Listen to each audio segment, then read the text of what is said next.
Hello बच्चों, कैसे हो आप? होप बढ़िया ही होंगे। आज एक और नया पॉडकास्ट लेके आया हूं मैं आप लोगों के लिए। और मेरे सामने है वो जिनका जीन मेरे अंदर है, दैट मीन माय फादर। और इनका हम पॉडकास्ट करेंगे और मेरे पापा की लाइफ में क्या क्या खास बात हुई है उस बारे में आपको पापा से ही आपके बारे में आपको बताएंगे। ठीक है पापा, तो इंट्रोडक्शन में कुछ बोलना चाहोगे? मैं अरुण खंडेवाल का पापा रवि बोलो बोलो बोलो, जो बोलना बोलो। पापा काफी मेरे वैसे शाही टाइप के हैं घर में, और बाहर जाते हैं तो फिर एसपीओ चाहे डीएसपीओ उसके सामने हमारी मांगे पूरी करो, लाइक दिस। तो पापा आपकी लाइफ में कुछ ऐसा तो हुआ ही है जो जिससे कि बाकी बच्चे उससे लिंक कर पाएंगे, तो हम मोटिवेट हो पाएंगे। चलिए, और पहले आप अपने बारे में बताइए कि आपका स्टूडेंट नेचर या स्टूडेंट लाइफ कैसी थी? मेरा लाइफ के बारे में मैं इतना ही कह पाऊँगा, संघर्ष ही जीवन है। मेरा जीवन संघर्ष में ही गुजरा है। हम छोटे बच्चे थे तब पापा आरएसएस से जुड़े हुए मेंबर थे। प्रधानमंत्री इंदिरा गांधी द्वारा लगाई गई इमरजेंसी में सन 75 में 9 महीने जेल रहे, तब मात्र मेरी उम्र 11 वर्ष की थी। ठीक है, एक मिनट में रोकना चाहूंगा, भाषण नहीं चल रहा है, बच्चे देख रहे हैं आपको।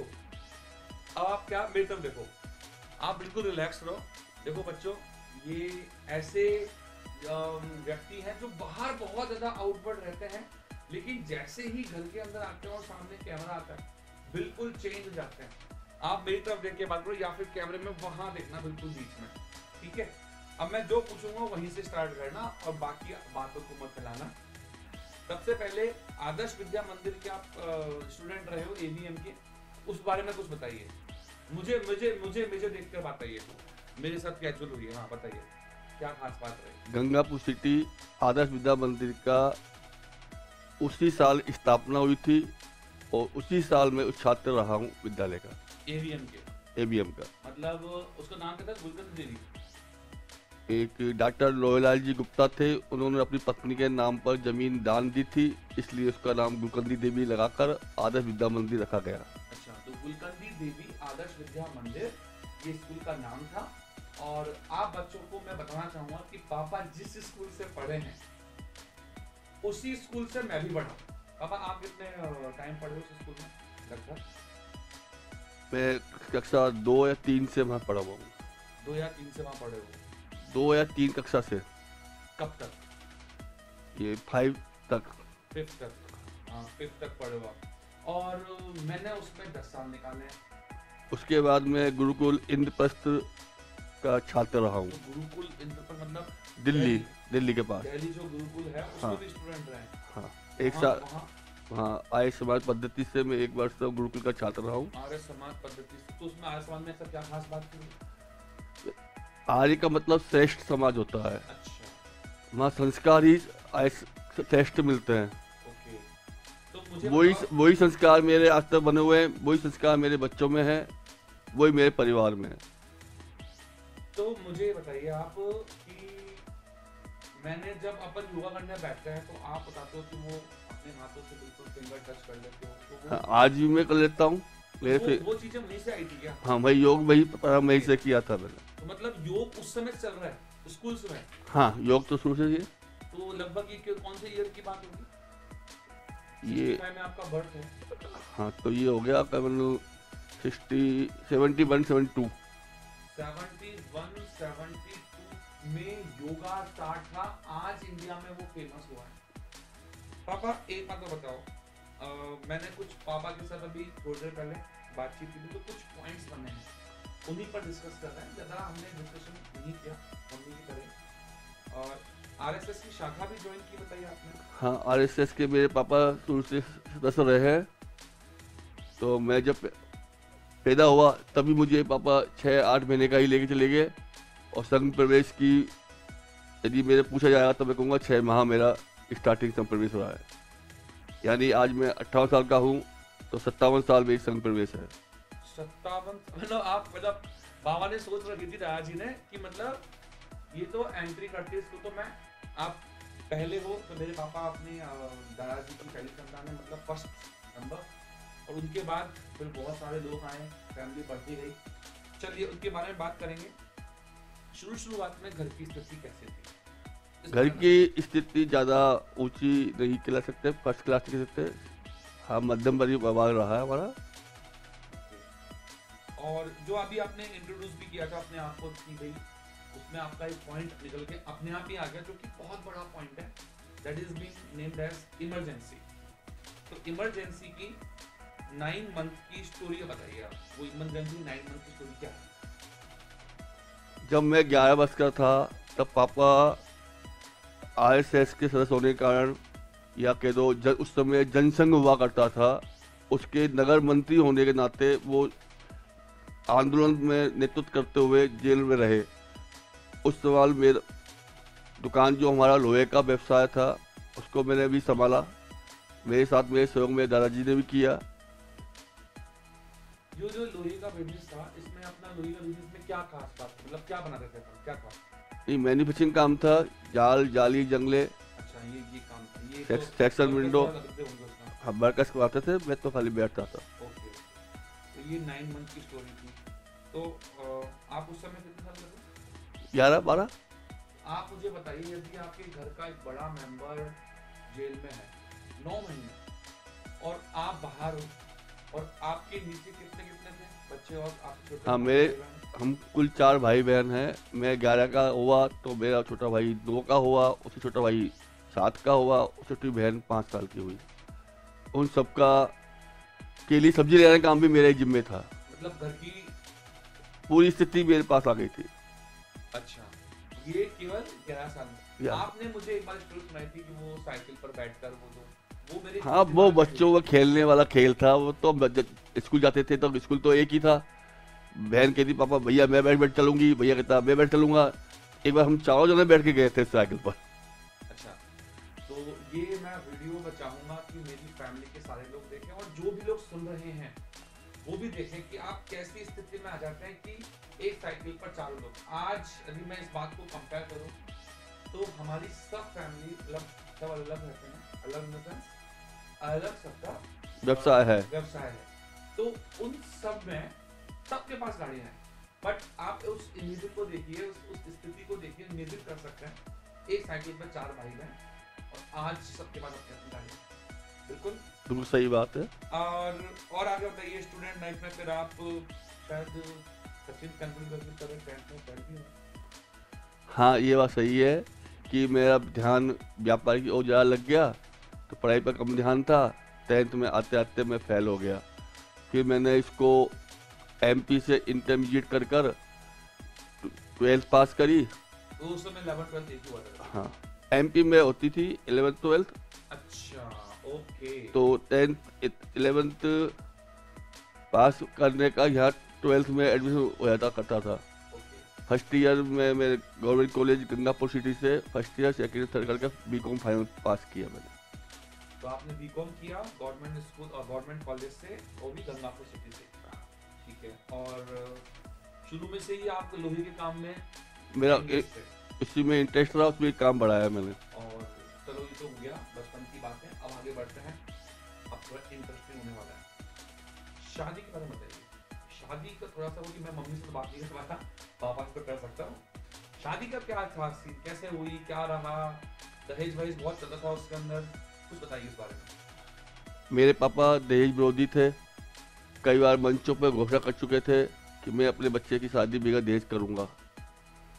तो उसी अनुरूप मेरी शादी बगैर दहेज हुई है, वो भी एक काली कागज का एक नोट के ऊपर लेकर सगाई हुई है मेरी।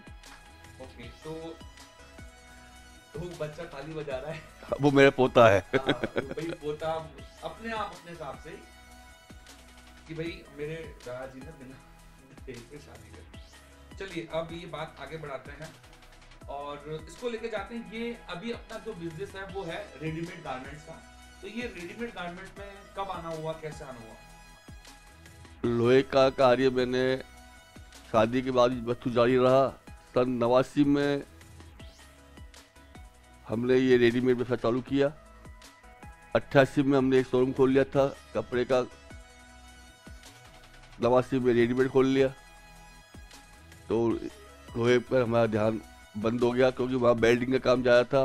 पापा कहने लगे कि वेल्डिंग ज़्यादा करोगे, देखोगे तो आंखें खराब हो जाएगी जल्दी, इसलिए फिर कपड़े में शिफ्ट हो गए। साइंस के स्टूडेंट्स को मालूम है वेल्डिंग से कौन सी रेस निकलती है? यूवी। और यूवी आंखों के लिए लिटरली बहुत खराब है। और आप देख सकते हो पापा के स्पेक्स लग चुके हैं। चलिए, अब जो आपकी लाइफ में सबसे जो एक गंदा पीरियड था वो था गुटखे का, तंबाकू। थोड़ा इस बारे में भी निष्कर्ष दें। अब लोहे का व्यापार था, लेबर एक काम करती थी, जाने कहाँ से कैसी लत लग गई। ये ऐसी तंबाकू बता रहे हो आप। का लत लग गया थोड़ा सा, जो एक रजनीगंधा 00 खाने का शौक लग गया, वो खाता रहा। अच्छा, फिर उसके बाद हम जब बड़े हुए थे तब भी पापा खाते थे। हमने काफी मना किया 10th में, 11th में, 12th में, जब हम बड़े हो गए पर पापा नहीं माने और हम कॉलेज करके भी आ गए। फिर 2013 में क्या हुआ ये बताइए आप सबको। अब गुटखे का ही असर मानूंगा मैं तो, कि मेरे फीवर है लग गया, बर्फ का लोड ज़्यादा था मेरे पास। टेबलेट लेके अपने इन दवाओं से मैं अपना बुखार को कम करता रहता था। कभी ये महसूस ही नहीं किया कि मैं इससे बीमार पड़ सकता हूँ। तो कुल मिलाकर बात यह है कि 2013 में मैं पापा की बातों को एक्सप्लेन में देता हूँ। और दवाइयाँ लेकर बीमारी को मैं दबाता रहा। तो ये तब लोगों की सीखने वाली बात है कि आप अपने हिसाब से घर के अंदर जो माहौल चल रहा है, क्या ठीक है ये गोली से समझाओ कि ठीक है बुखार से हो जाएगा, फिर गोलियां 1-2 महीने 3 महीने तक भी ये काम चलता रहा। वो लंबा टाइम पीरियड जब हो गया तब पापा को सीरियस बुखार आने लगा। बुखार ने ऐसा पकड़ा कि डॉक्टर ने मुझे एडमिट होना पड़ा। एक डॉक्टर पे 1000, 2,000, 5,000 तक भी खर्च किए गए। ये तो मेरा बेटे का सहयोग था जो मेरा इलाज संभव हो सका। 2013-14 में पापा बीमार हुए। उसके बाद हम वो पूरी स्टोरी है वो मैं अलग से पापा को जब पापा नहीं होंगे तब मैं उसको अलग से बताऊंगा। तो कुल मिला के बात ये सीखने लोगों की बात ये है, काफी सारे लोग सीख सकते हैं कि जब आपने कब स्टार्ट किया होगा ये सब खाना? हाँ, 15-20 साल खाया होगा। 15-20 साल में कौन सी एज में स्टार्ट किया होगा? 10th पास करके बीकॉम में थे शायद, बीकॉम में थे से पहले ही। शादी से पहले ही था। तो शादी आपकी हुई शायद 20-21 साल में। हाँ, 15 साल की, चलो मान लो 15 साल की खा चलो। 21 साल में शादी हुई तो आपकी डेट ऑफ बर्थ 65 की है, हम आपको गिनती कर देते हैं। 86 में आपने स्टार्ट किया, ऐसे मान लीजिए 85-86 में 85 और ये चला आपका 2013 तक। तो ये आ गया आपका 28 साल। 15-20 साल नहीं हुआ, 28 साल। 28 साल पर जो लोग बोलते हैं ना कुछ नहीं होता क्या है जब जी रहे हैं, 28 साल के बाद जो फीवर आया उसके बाद जब हमें मालूम पड़ा कि बड़े बड़े हॉस्पिटल के डॉक्टर्स वो कंफ्यूज हो गए कि इनको है क्या। और सिंस हम लोग डरे हुए थे कि भाई क्योंकि ये गुटखा खाते थे तो गुटखा खाने की वजह से हमें क्या लगा कि वो ज्यादा कोई सीरियस ना हो। तो बट एट द लास्ट मैं आपको कंक्लूजन बताता हूँ, इनके निकली टीबी, ट्यूबरक्लोसिस जो होता है। हाँ, उसमें जो फेफड़े की टीबी निकली, डॉक्टर ने कहा कि ये असर जर्दे का ही है, आपको जर्दा बंद करना पड़ेगा। जर्दा बंद किया, दवाइयाँ चली, 1 साल का ट्रीटमेंट चला, पापा परफेक्ट हो गए। उसके बाद पापा आपने गुटखा नहीं खाया। तो जो लोग गुटखा खा रहे हैं कृपया करके उनको एक संदेश दें, गुटखा आज से ही छोड़ देंगे तो फायदे में रहेंगे, नहीं तो जितना गुटखा खाया आपने उतने रुपए के दुगना पैसा आपको डॉक्टर को देना होगा। कैलकुलेट कर लीजिए सब लोग, और खासकर जो पेरेंट्स। मैं खुद 5 से 7 लाख रुपए डॉक्टर को देकर आया हूँ। और 5-7 लाख उस समय जब हम जॉब स्टार्ट हुई थी हमारी, ठीक है काफी अच्छा कमा रहे थे, हमारा कोई इफेक्ट नहीं पड़ा, मुझे तो कोई इफेक्ट नहीं पड़ा क्योंकि हमारे लिए पैसा इंपॉर्टेंट था ही नहीं। कभी हमने कैलकुलेट नहीं किया, पापा ने बंदी से कैलकुलेट किया, हमने कभी कैलकुलेट नहीं किया। तो ये तो थी गुटके वाली बात। तो ये पेरेंट्स लोग समझे, और जो बच्चे अपने को देख रहे हैं वो अपने पेरेंट्स को ये वीडियो जरूर दिखाएं। देखो हमारे सर के पापा भी ऐसे थे, आज 2013 के बाद 23 हो हाँ, गया, मेरे परिवार 10 में साल। आज में कोई गुटखा चिट्टा नहीं खाता। और आज 10 साल हो गया छोड़े हुए, हाँ, कोई भी नहीं खाता। बीच में कोई कोशिश करी? नहीं, अब तो उल्टा हीन भावना आती है कि खा क्यों रहा है। नहीं, ये बात मैंने फील की है, बहुत जगह की है। हमारे जो रिलेटिव्स होते हैं वो पापा को ऑफर करते हैं शादी पार्टी में, तो पापा जिस तरह का रिएक्शन देते हैं वो दूर से समझ में आ जाता है। चलिए, और अब आगे बात करते हैं। मैंने एक वीडियो बनाया था, उसमें बहुत सारे बच्चों को ये बात पॉइंट आउट की कि सर के पापा ने 12th के बाद जो पॉइंट आउट किया था आपने मुझे, वो बताइए कि कैसे मैं इस फील्ड में आया, कैसे मैं टीचर बना। वो जो स्टोरी है वो आपके मुंह से सुनाओ, ताकि बच्चों लगे नहीं लिटरली वो सही बात थी। क्या बात थी वो? ये 12th पास करके आया, मुझसे कहा पापा मुझे इंजीनियरिंग कॉलेज मिल गया है, और मुझे कौन सा कॉलेज था वो? गवर्नमेंट, वो तो गुरुकुल कांगड़ी था। गुरुकुल कांगड़ी का था क्या कॉलेज? जो पहले मिला था। हाँ, तो 61,000 फीस थी उसकी, जिसकी 61,000 फीस थी, और NIT से मिलता है। मेरे फ्रेंड का हो गया था, उसने बोला अरुण मेरे बेटा है उसके अकॉर्डिंग तुझे मिल जाए, तू भी आ जा। नहीं, अपन इतने पैसे नहीं दे सकते, अपना पैसा नहीं है, मुझे नहीं पढ़ाना आगे, तुमने पढ़ाई कर ली बहुत है, अब मेरे साथ तो करिए, दुकान पर काम करिए।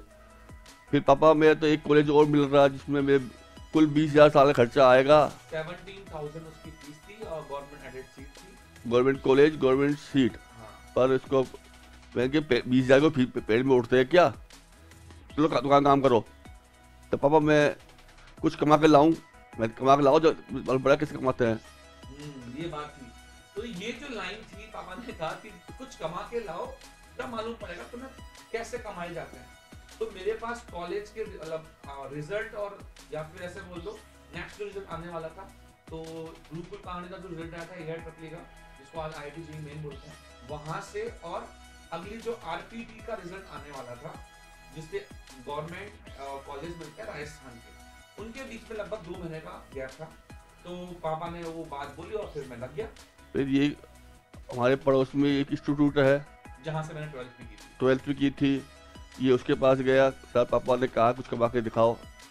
तो अच्छा मेरा तू 2 क्लास लेके दिखा, कैसे पता है तू?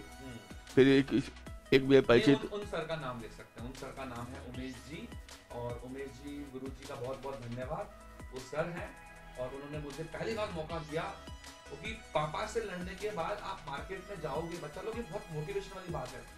आपको कौन हेल्प करने वाला? आपके रिलेटिव्स हेल्प करेंगे। आप यदि रिलेटिव्स हेल्प करेंगे तो फिर लोग बात यही तो बोलेंगे कि यार वो उस रिलेटिव ने हेल्प कर दिया, उसकी तो भी जो बड़ी जॉब थी या फिर उसका बड़ा बिजनेस था, वो तो क्या है उसके अंदर फैमिली था। बट मैं फैमिली से अलग हट गया कि नहीं, मुझे बिजनेस या फैमिली से रिलेटेड कोई हेल्प नहीं चाहिए, मुझे मार्केट में खड़ा होकर दिखाना है। फिर ये जो वो इंजीनियर उमेश शर्मा जी के पास गया, उन्होंने 1-2 क्लास दी इसको, एक स्कूल में और गया भाई, 2 क्लास करके कुल दिन भर में 5-6 घंटे काम करके 1 महीने में लाकर मुझे 10,000 रुपये ला के दिए इसमें। तब मैंने कहा ठीक है, तू तक कर सकता है तो ला 10 मैं वो मिलाऊंगा, तुझे कॉलेज भेजूंगा। जिसमें से 5,000 कैश थे और मेरे 5,000 शायद अक्षय छोटे भाई की फीस में एडजस्ट कर लिए थे उन्होंने। ये तो हुआ था, छोटे हाँ। भाई की फीस में एडजस्ट कर लिया था, वो मेरे हाथ में नहीं आए थे। उन्होंने कहा मैं तेरे भाई की फीस माफ कर। तो ये था क्योंकि मैंने अपने भाई को भी पढ़ाया, मैं 12th पास था और मैंने अपने भाई जो कि 10th से 11th में आ रहा था उसको भी पढ़ाया, तो उसके लिए मैं एक ऐसा टीचर था। मैं कहने का मतलब यह है कि मैं इतना आर्थिक रूप से संपन्न व्यक्ति नहीं था कि इनको 20-30 हज़ार रुपये खर्च कर सकूं, लेकिन आज अभिभावक 50-50, 60-60, 1-1 लाख रुपए देकर पढ़ाई करा रहे हैं। तो उन बच्चों से मेरा निवेदन ये है कि कृपया पढ़ाई पर विशेष जोर दें। ये तो आपने परफेक्ट लाइन बोल दी, पंच लाइन बोल दी कि बच्चा लोग, तुम्हारे पेरेंट्स तुम्हारे लिए कैसे कैसे मेहनत कर रहे हैं। ये मेरे पेरेंट्स जो मेरे लिए सोचते हैं वो आप देख लो, उनको दिखाना है, उनको दिखाना, यही बोल दो कि इस पॉडकास्ट का यही मतलब है, उनको दिखाना है कि देखो पापा आपने मेरे पर 50,000, 1 लाख रुपए जो आप 2 लाख रुपए इन्वेस्ट कर रहे हो, don't worry, I will pay it in 10 times और 100 टाइम्स। क्यों 100 टाइम्स मिल रहा है आज? अब नंबर इंक्लूड मत कर देना, मालूम पड़ा मेरे पे फ्लाइंग आ जाएगी। नहीं, ऐसी कोई बात नहीं है। मैं कहूँगा इसने इंजीनियरिंग में केवल 20,000 रुपये के हिसाब से यदि कैलकुलेट किया जाए तो 4 साल के 80,000 रुपये तो ये खर्च किए, खाने पीने में उस समय कम खर्च होते थे, 1000 रुपये के हिसाब से भी तो 12,000 से 60,000 वो खर्च किए। मैंने कुल मिला 1.5-2 लाख रुपए में पूरी इंजीनियरिंग कर ली है। और आज 2-2 लाख रुपए में एक साल पूरी नहीं हो पा रही है। उन अभिभावकों को पूछो कि पैसे कहाँ से लाते हैं और कैसे करते हैं। बहुत बहुत। तो बेटा लोग आपको ये तो ठीक है, ये अपने मन में रखना है, पापा को नहीं बोलना है कि आज हम ठीक नहीं कर रहे, आप करो, लेकिन उनको ये विश्वास दिलाओ कि नहीं मैं आपको रिटर्न बैक दूंगा। चलो ये तो हो गई। एक और मेरे पास एक पॉइंट है, बहुत अच्छा पॉइंट है। मैं जब 11th में था तो मैं पापा की बाइक ऐसे ही ट्यूशन में ले गया था और शायद वहां से बाइक चोरी हो गई थी। उसके बाद फिर क्या हुआ? और मैंने बड़ी मुश्किल से तो एक गाड़ी खरीदी थी। उस गाड़ी को ये मांग ले गया, पापा मैं घूम के आता हूँ, मेरे दोस्त के यहाँ पढ़ने जाऊँगा मैं ट्यूशन, हम दोनों बैठ के पढ़ेंगे आपस में। और गाड़ी ले मैं मांगा गाड़ी, तो कहता पापा गाड़ी तो है ही नहीं यहाँ पर।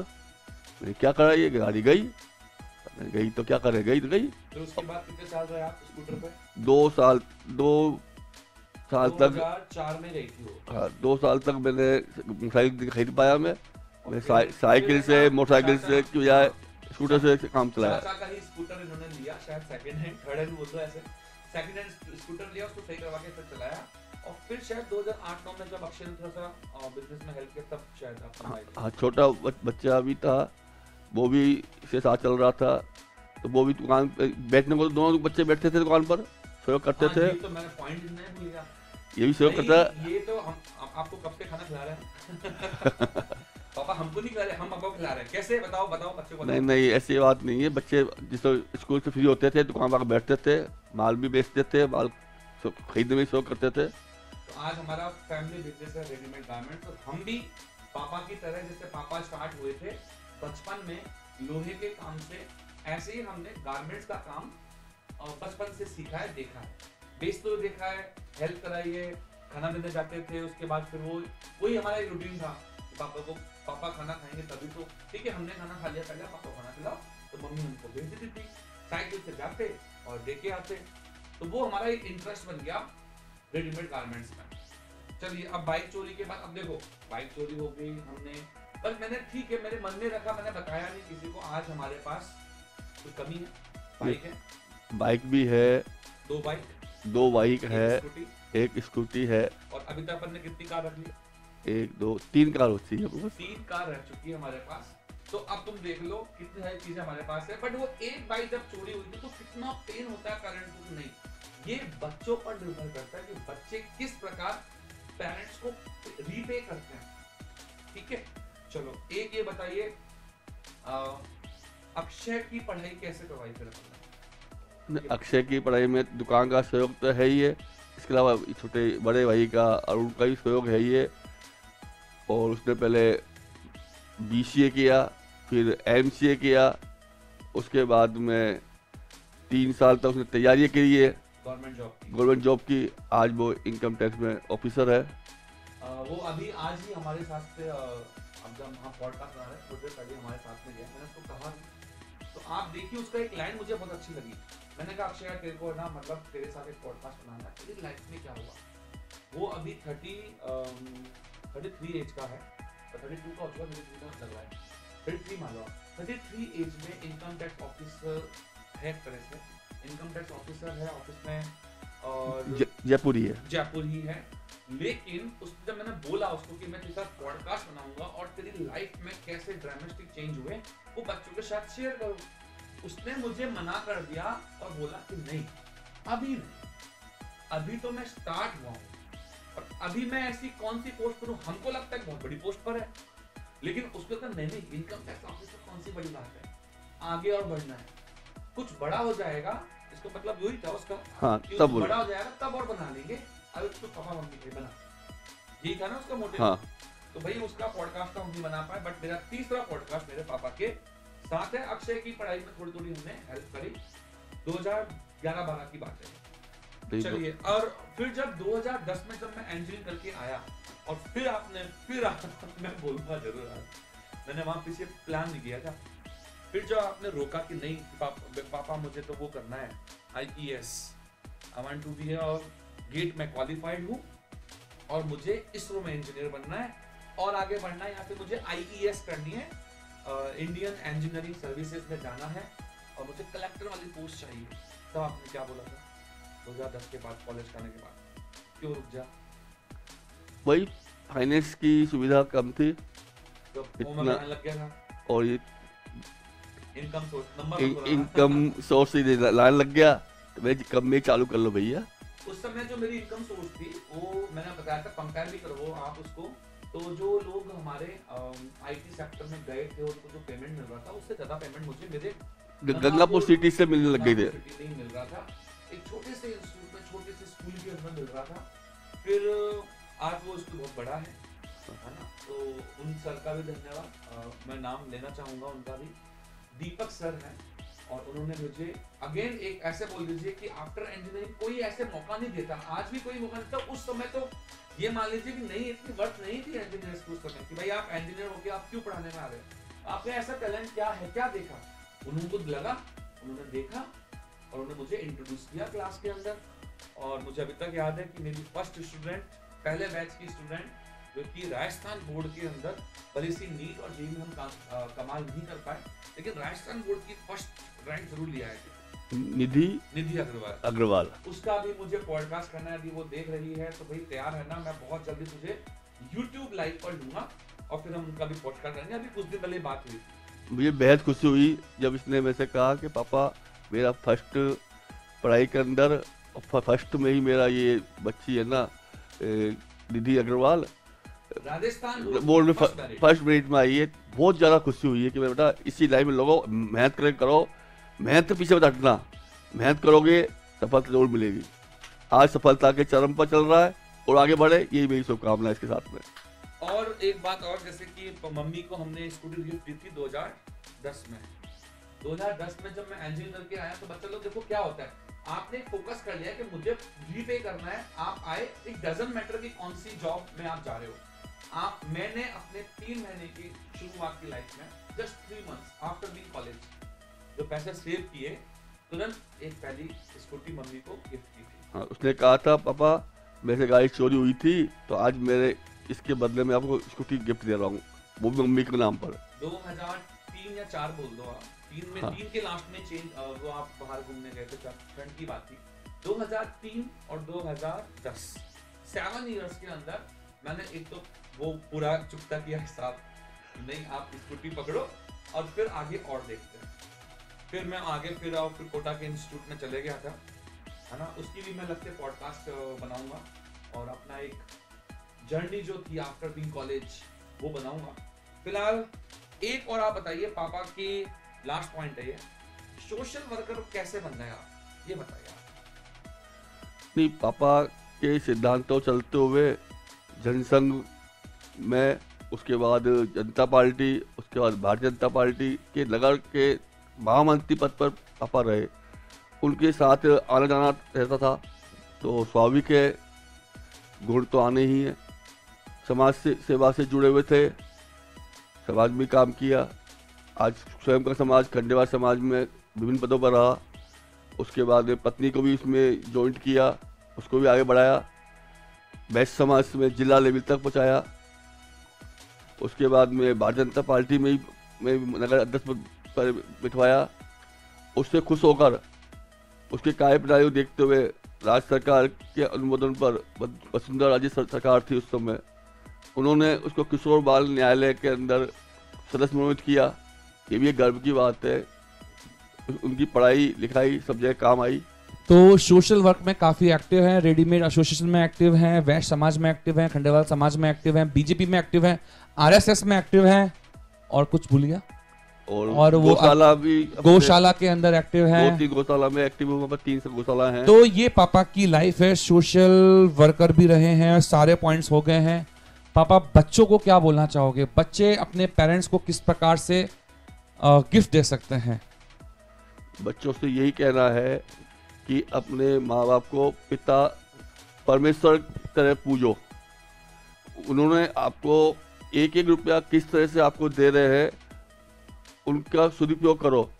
पढ़ाई के लिए आए हो, पढ़ने पर ध्यान दो, अच्छे नागरिक बनो, देश के लिए सेवा करो, अपने माँ बाप का नाम ऊंचा करो। चलिए, बहुत अच्छा लगा पापा आपसे मिलकर और बहुत अच्छी बातें आपने हमें बताई। ठीक है, तो कुछ बच्चों आपने अच्छा लिया होगा और पेरेंट्स ने भी कुछ अच्छा लिया होगा। तो मैं चाहूंगा कि यदि आप मेरे इस वीडियो को देख रहे हैं लास्ट तक, अब तो सब्सक्राइब बनता है। बहुत अच्छे पॉडकास्ट और लेके आएंगे, तब तक आप वीडियो को शेयर करें। मिलते हैं नेक्स्ट वीडियो में एज सून। Bye bye.